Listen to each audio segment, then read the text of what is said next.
والنجم إذا غوى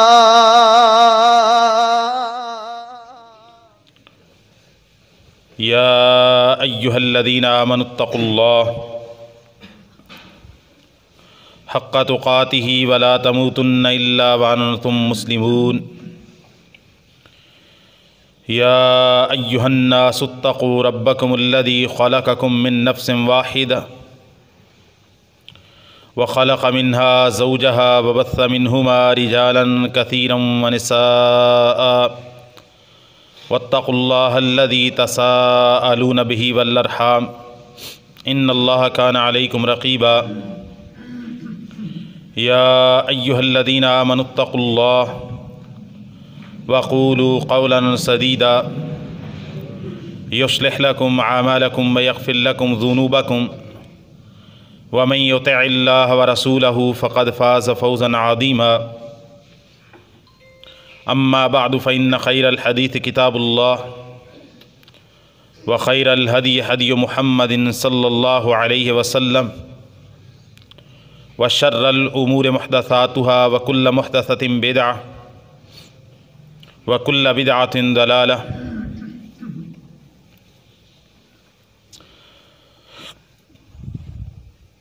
ہر قسم کی حمد و ثنا اکیلے اللہ رب العالمین کے لیے ہے جو ہم سب کا خالق مالک رازق اور مدبر ہے، اور پھر لاکھوں کروڑوں درود و سلام ہوں اس ہستی اقدس و مقدس پر کہ جن کا نام نامی اسم گرامی محمد الرسول اللہ صلی اللہ علیہ وآلہ وسلم ہے۔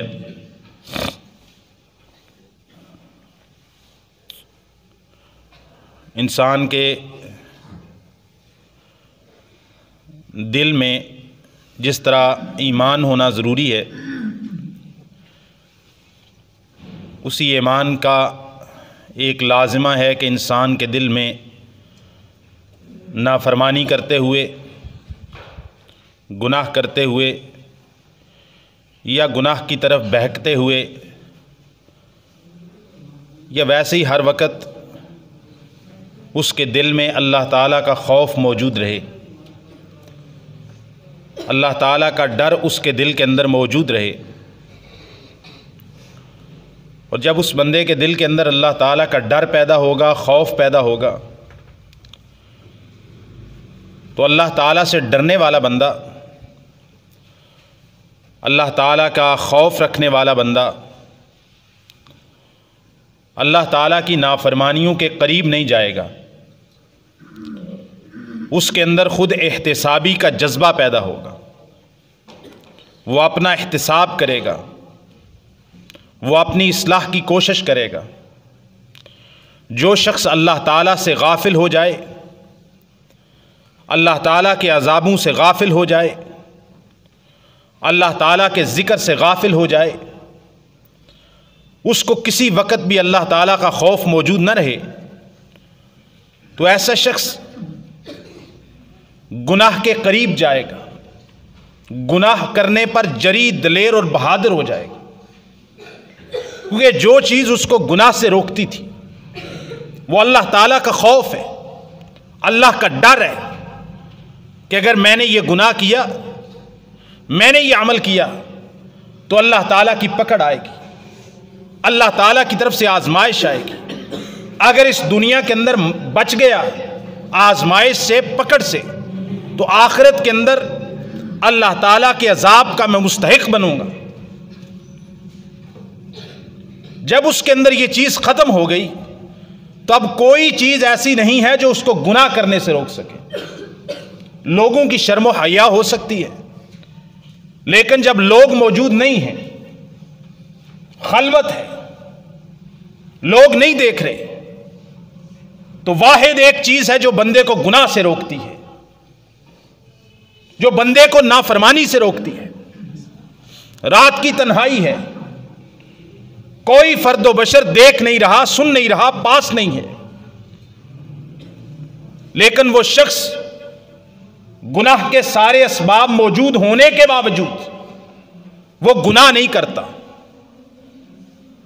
سیدنا یوسف علیہ السلام کی مثال کو آپ دیکھیے. اللہ تعالیٰ نے قرآن مجید کے اندر بہترین قصہ قرار دیا اس کو. جب ایک خوبرو نوجوان حسن و جمال کا اللہ تعالیٰ نے اس کو ایسا مرتبہ عطا کیا ہے کہ آپ علیہ الصلاۃ والسلام نے معراج کی حدیث میں بیان کیا کہ میں نے سیدنا یوسف علیہ السلام سے ملاقات کی معراج کے دن. آپ جانتے ہیں کہ سیدنا یوسف علیہ السلام کے حسن کا کیا بلندی اور کیا مرتبہ تھا. سیدنا یوسف علیہ السلام کا معیار کیا تھا حسن کا. آپ علیہ الصلاۃ والسلام نے فرمایا فَإِذَا أَنَّهُ أُوتِيَ نِصْفَ الْحُسْنِ. سیدنا یوسف علیہ السلام کوئی عام حسین و جمیل نہ تھے. انبیاء سارے حسین و جمیل ہوتے ہیں. اللہ تعالیٰ نے انبیاء کو حسین و جمیل پیدا کیا، لیکن سیدنا یوسف علیہ السلام کے حسن کو بطور مثال آپ علیہ الصلاۃ والسلام نے فرمایا میں نے معراج کی رات جب جناب یوسف سے ملاقات کی، ساری دنیا کا آدھا حسن صرف یوسف علیہ السلام کو عطا کیا گیا تھا. یہ صحیح مسلم کی حدیث ہے. اذا انہ اوتی نصف الحسن. ساری کائنات کا آدھا حسن یوسف علیہ السلام کو. ساری کائنات ایک طرف اور اکیلے یوسف علیہ السلام کا حسن ایک طرف. اتنا حسن. نوجوان ہیں، حسین و جمیل ہیں، صحت مند ہیں، توانا ہیں، قوی ہیں، مضبوط ہیں. تنہائی ہے، کوئی دیکھنے والا فرد و بشر نہیں ہے. جس کے گھر میں تھے اس نے بہکانے کی کوشش کی، پھسلانے کی کوشش کی. وغلقت الابواب، اور دروازے بند کر دیے. دروازے بند ہیں، محل کے کئی دروازے، سینکڑوں دروازے، وہ سارے دروازے ایک ایک کر کے بند کر دیے. قالت حیت لک، دعوت گناہ دے ڈالی. دعوت گناہ کس کو دی جا رہی ہے؟ الکریم ابن الکریم ابن الکریم ابن الکریم. صحیح بخاری کی حدیث ہے. الکریم ابن الکریم ابن الکریم ابن الکریم یوسف ابن یعقوب ابن اسحاق ابن ابراہیم. ہم بندہ نہیں ہے. یہ حملہ کسی عام انسان پہ نہیں ہوا. یہ جناب یوسف ہیں. ان کے باپ جناب یعقوب بھی نبی ہیں، ان کے دادا جناب اسحاق بھی نبی ہیں، اور ان کے پردادا جناب ابراہیم جد الانبیاء خلیل الرحمن ہے. کریم کا بیٹا جو کریم کا پوتا ہے، جو کریم کا پڑپوتا ہے. یوسف بن یعقوب بن اسحاق بن ابراہیم. حیت لک، کون سی چیز تھی؟ کون سی چیز تھی جو یوسف علیہ السلام کو بند دروازوں کے پیچھے تنہائی کے عالم میں، جب اللہ کے علاوہ کوئی دیکھنے والا نہیں تھا، ایک اللہ کا فضل اور رحمت، اور دوسرا یوسف علیہ السلام کے دل کے اندر اللہ کا خوف اور ڈر تھا. قال معاذ اللہ، کہا مجھے اللہ تعالی کی پناہ میں آتا ہوں اس شر سے. پھر آپ نے یہ دیکھا گناہ کی دعوت عزیز مصر کی بیوی دے، ملکہ دے، کل تک غلام ہے، اور طمع کی وجہ سے بلند مرتبہ مل سکتا ہے. کوئی دیکھ نہیں رہا، اس کے غلام ہیں، زر خرید ہیں، لیکن ڈر اللہ کا خوف، اور اپنے آباء و اجداد کی جو میراث ہے اس کا خیال اور پاس تھا کہ کہیں اس چادر پہ جو ابراہیم علیہ السلام کی نبوت و رسالت اور امامت والا خاندان ہے، اس کی چادر کے اوپر، سفید چادر پہ کوئی داغ نہ لگ جائے. پھر اس کے بعد گناہ کی بات نہ ماننے کی پاداش میں لوگوں کو گناہ کرنے کی جرم کے اندر جیل ہوتی ہے، اور یوسف اللہ کے وہ بندے ہیں علیہ الصلاۃ والسلام جنہوں نے گناہ کرنے سے انکار کیا تو ان کو جیل میں ڈال دیا گیا ہے۔ یہ نوجوانوں کے لیے ایک نصیحت ہے۔ یوسف علیہ السلام کی سیرت نوجوانوں کے اندر بلند کرداری پیدا کرتی ہے کہ نوجوان ایسے چاہیے معاشرے کے اندر یوسف علیہ السلام کا کردار ادا کریں کہ ہمارے نبی یوسف علیہ السلام نے کیسے گناہ نہ کرنے کی پاداش میں جیل کے اندر پڑے رہے، نہ کردہ گناہ کے اندر، لیکن انہوں نے کہا سب کچھ برداشت ہے، لیکن اللہ کا خوف ہے اور اپنے خاندان کی نبوت اور رسالت والے خاندان کی عزت کا مسئلہ ہے، لہذا میں گناہ کے قریب نہیں جاؤں گا۔ قال معاذ اللہ۔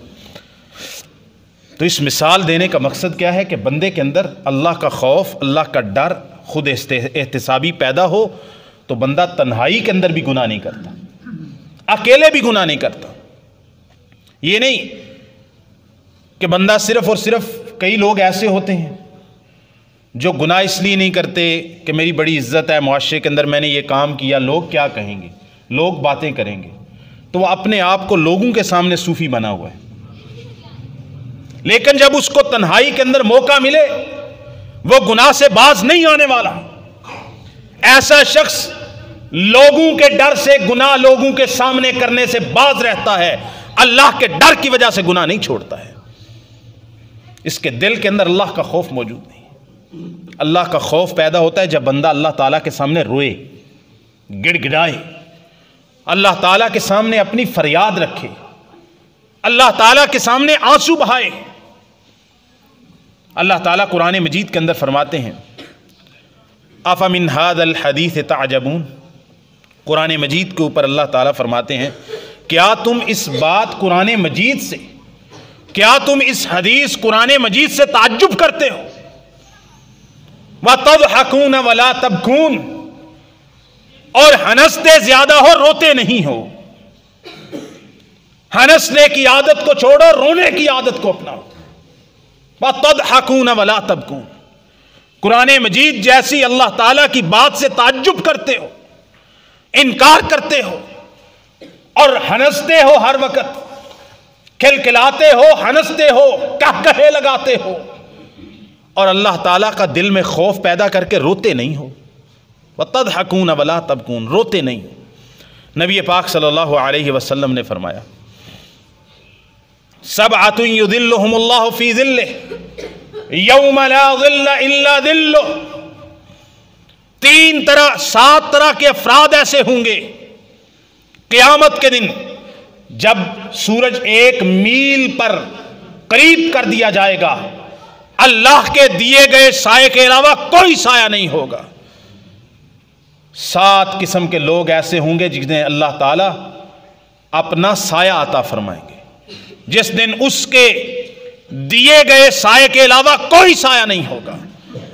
وہ 7 بندے کون ہیں؟ 7 بندے، ان میں سے ایک شخص رجل ذکر اللہ خالیا ففاضت عیناہ، 7 خوش نصیب جنہیں قیامت کے دن سورج کی گرمی سے بچاتے ہوئے اللہ اپنے سائے کے، اپنے عطا کردہ سائے میں رکھے گا۔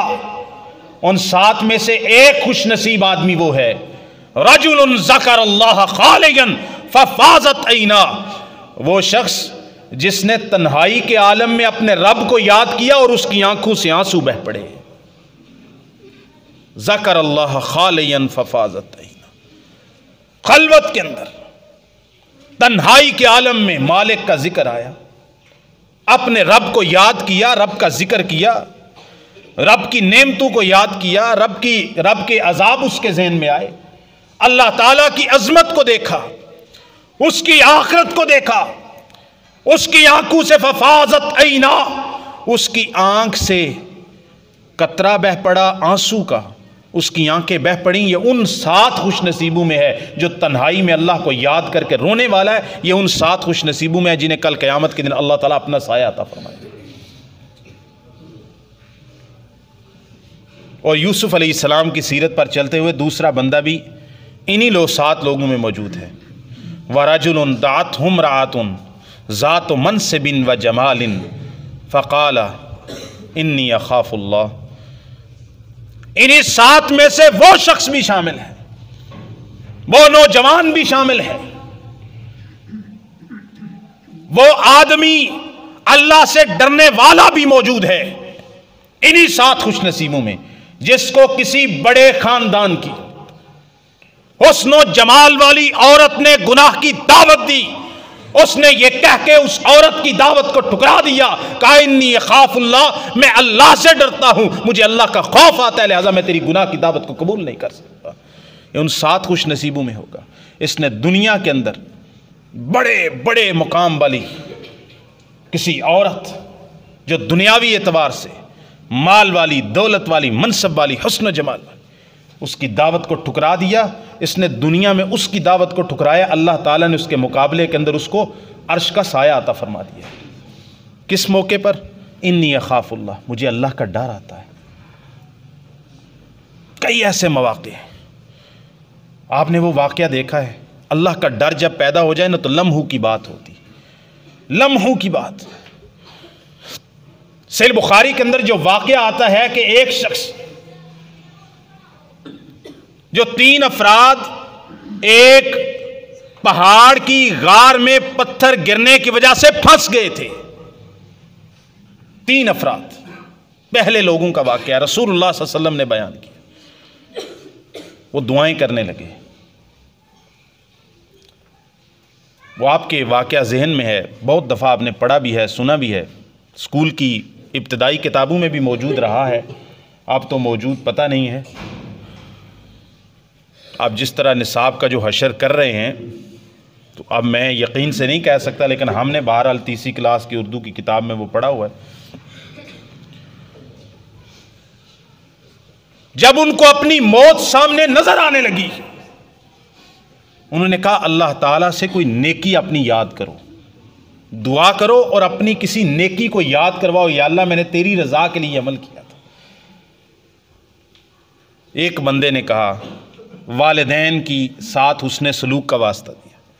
بکریاں چراتا تھا, رات کو ایک دن لیٹ ہو گیا, والدین سو چکے تھے, بچے بھوکے تھے, بیوی بھوکی تھی.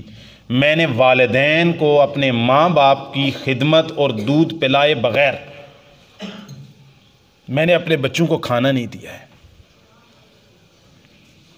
یا اللہ اگر یہ میری نیکی تجھے قبول ہے, میں نے اپنے بوڑھے ماں باپ کا اتنا خیال رکھا ہے, تو یا اللہ میری یہ نیکی اگر تجھے قبول ہے تو ہمیں اس سے نجات عطا فرما, اس غار سے بند غار کو کھول دے. پتھر سرکا. دوسرے شخص نے کہا اس میں بھی اللہ کا خوف موجود ہے, ڈر موجود ہے. اس بندے کے اندر اللہ کا اتنا خوف ہے کہ یہ حرام کا لقمہ کھانا نہیں چاہتا ہے.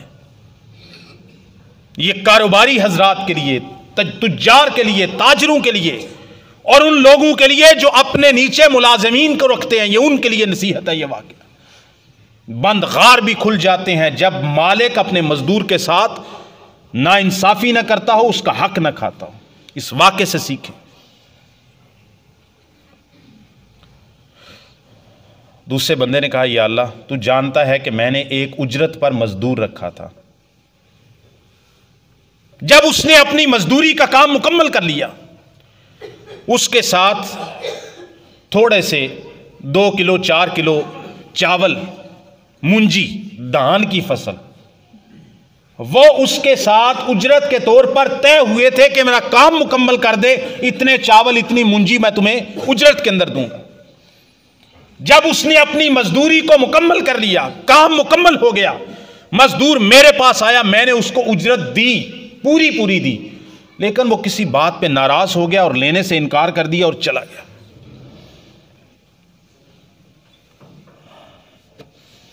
کہتے بہار کا موسم آیا, فصلیں لگانے کا موسم آیا, میں نے اس مونجی کو کاشت کر دیا, اس سے چاول کی فصل اگی. چاول کی فصل بہت اس میں برکت ہوئی. میں نے اس سے کچھ بکریاں خرید لی, بکریوں میں برکت ہوئی، میں نے گائیاں بھی خرید لی، ایک دو چرواہے بھی رکھ لیے، حتیٰ کہ ایک وادی، دو پہاڑوں کے درمیان کا میدانی علاقہ، ایک وادی گائیوں اور بکریوں سے بھر گئی۔ تھوڑے سے چاول، تھوڑی سی مونجی کو جو میں نے کاشت کیا تھا اس سے برکت ہوئی۔ کئی سال گزر گئے، 2 4 5 10 سال، عرصہ بیان نہیں ہوا حدیث میں۔ ایک مدت کے بعد وہ مزدور پھر اس بندے کے دروازے پر کھڑا ہے اور آ کے کہتا ہے تو تو بڑا امیر ہے، بڑا مالدار ہے، تجھے یاد ہے تو نے مجھ سے کام لیا تھا، مزدوری تیرے ذمے ہے، اللہ سے ڈر جا اور میری مزدوری مجھ کو واپس کر دے۔ اس بندے نے کہا میں تو اس دن بھی تجھے مزدوری دے رہا تھا، تو ناراض ہو کے چلا گیا، میں نے تو تیری مزدوری نہیں روکی ہے۔ اس نے کہا چلو ماڑا بندہ ہوں، آج آ گیا ہوں اتنے سالوں بعد، اب میری مزدوری واپس کر دے۔ اس شخص نے کہا ایسے اشارہ کر کے، یہ پہاڑ ہے نا، اس کی ایک وادی ہے، یہ جو بکریوں اور گائیوں سے بھری ہوئی وادی ہے نا، یہ ساری تیری مزدوری ہے، یہ بکریاں بھی لے جا، یہ گائیاں بھی لے جا، ان کے چرواہے بھی تیرے ہیں، ساری کی ساری تیری مزدوری ہے اس کام کی۔ اس بندے کو یقین نہیں آیا، ایسا کون کرتا ہے زمانے کے اندر، ایسا کون ہے، کوئی مثال لاؤ نا۔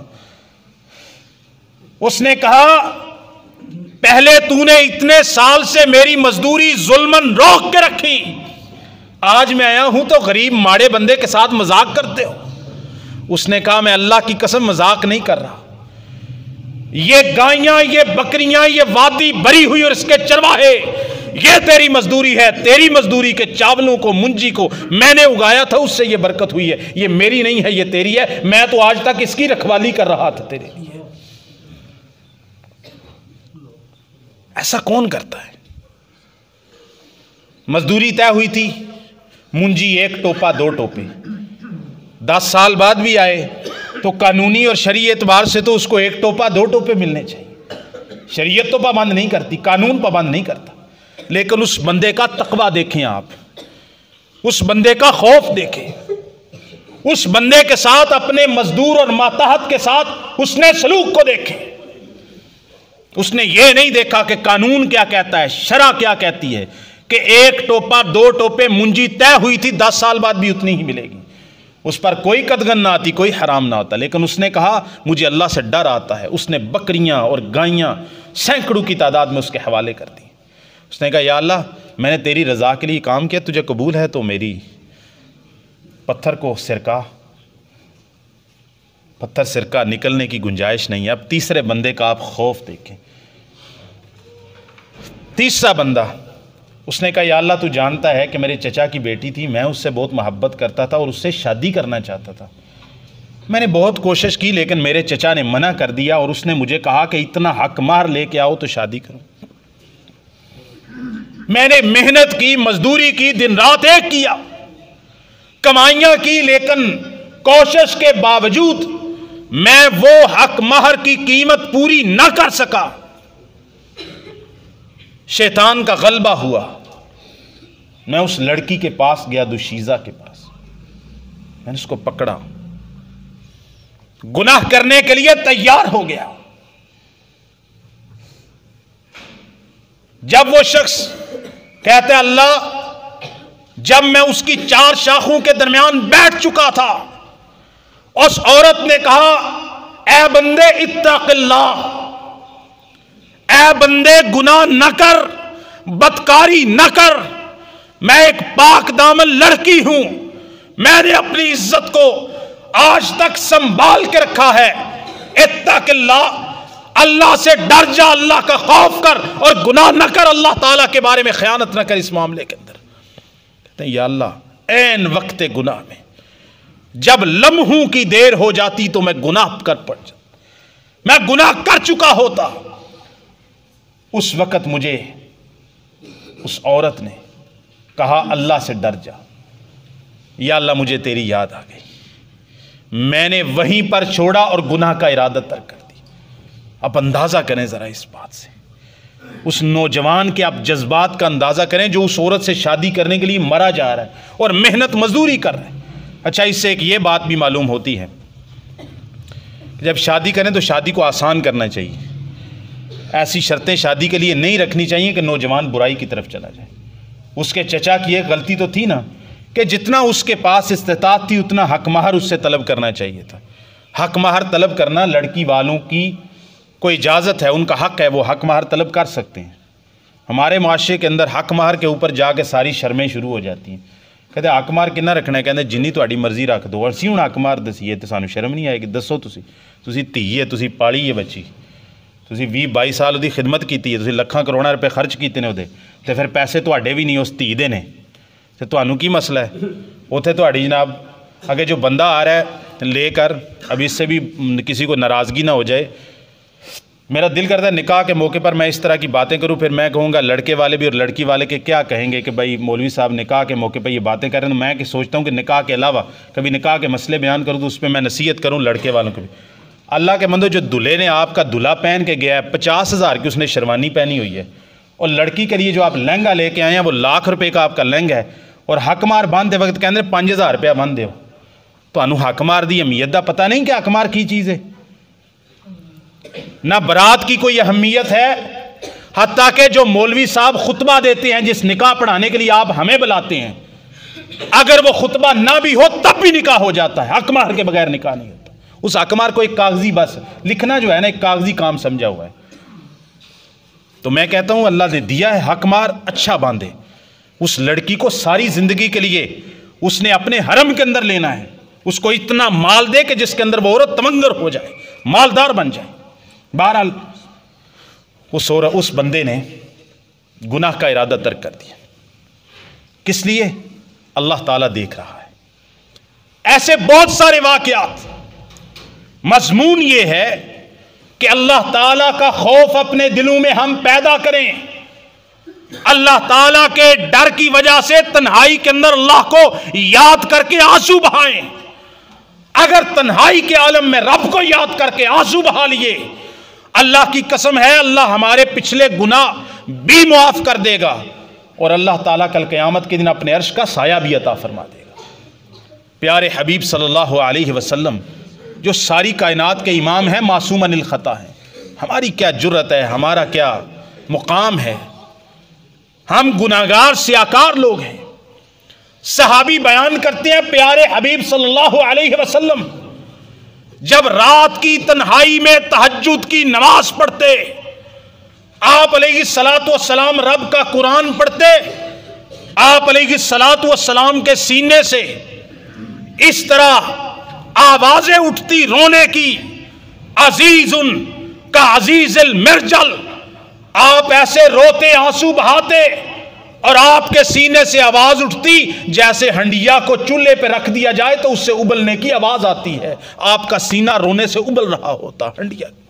یہ کس کی میں بات کر رہا ہوں؟ ساری کائنات کے امام کی, معصوم عن الخطا کی, اللہ کی سب سے حبیب ہستی کی. تو ہمیں کیا ہو گیا ہے بھائی؟ دلوں کو نرم کرنے کے لیے اللہ تعالیٰ کے سامنے رونا ضروری ہے. تو لہٰذا آپ نے معمول بنائیں کہ اپنی زندگی کے اندر شب و روز کے اندر کوئی ایسا وقت رکھیں. ضروری نہیں کہ آپ 8 رکعت رات کو نماز پڑھیں, 10 رکعت نماز پڑھیں, آپ لمبے لمبے سجدے اور قیام کریں, آپ روزانہ کے کوئی 2 4 5 پارے پڑھیں, لیکن اپنے شب و روز کے اندر ہنسی ہے, خوشی ہے, کس طرح کے معاملات ہمارے چل رہے ہیں ہنس ہنس کے, اور رونے کی عادت بھی اپنائیں.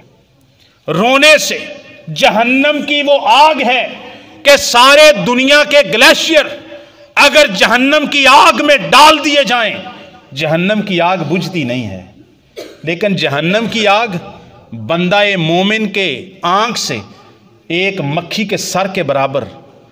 اللہ تعالیٰ سے ڈرتے ہوئے ایک آنسو کا قطرہ گرے, اس بندے پر جہنم کی آگ بجھ جاتی ہے, ایک مکھی کا قطرہ, اللہ تعالیٰ کے ڈر سے. تو لہٰذا اللہ تعالیٰ فرماتے ہیں تمہیں کیا ہو گیا ہے؟ قرآن مجید سے تعجب کرتے, غور نہیں کرتے, اور ہنستے بہت زیادہ اور روتے نہیں ہو. پیغمبر کریم صلی اللہ علیہ وسلم نے عذاب قبر کو دیکھا, اللہ نے آپ کو دکھایا, آپ علیہ الصلاۃ والسلام کی خچر بد کی. آپ علیہ الصلاۃ والسلام نے فرمایا اگر میں تمہیں بتا دیتا جو میں نے دیکھا ہے اور مجھے بتایا گیا ہے کہ قبر کے اندر گناہگاروں اور فاسقوں, فاجروں, منافقوں, کافروں کے ساتھ کیا ہوتا ہے, تم اپنی میتوں کو دفن کرنا چھوڑ دیتے. وَلَبَكَيْتُمْ كَثِيرًا, اور تم ہر وقت رونے لگتے اور تمہاری ہنسیاں ختم ہو جاتی. سیدنا عثمان ابن عفان رضی اللہ تعالیٰ عنہ خلیفہ وقت ہیں، نبی پاک سے جنت کی 10 بار تخصیص کے ساتھ اکیلے جنت کی بشارت پا چکے. وہ جب آتے ہیں کسی قبر پہ ٹھہرتے ہیں، بکا حتی تبل لحیتہ. سیدنا عثمان ابن عفان جب کسی قبر پہ آتے کسی جنازے کے وقت میں اتنا روتے کہ رو رو کے ان کی داڑھی مبارک بھیگ جایا کرتی. لوگوں نے کہا کہ آپ آخرت کا ذکر ہوتا ہے جہنم کا، پھر آپ اتنا نہیں روتے، قبر کے اوپر آتے ہیں تو روتے ہیں. کہا نبی پاک صلی اللہ علیہ وسلم نے فرمایا تھا ان القبر اول منزل من منازل آخرت. یہ قبر آخرت کی منزلوں میں سے پہلی منزل ہے.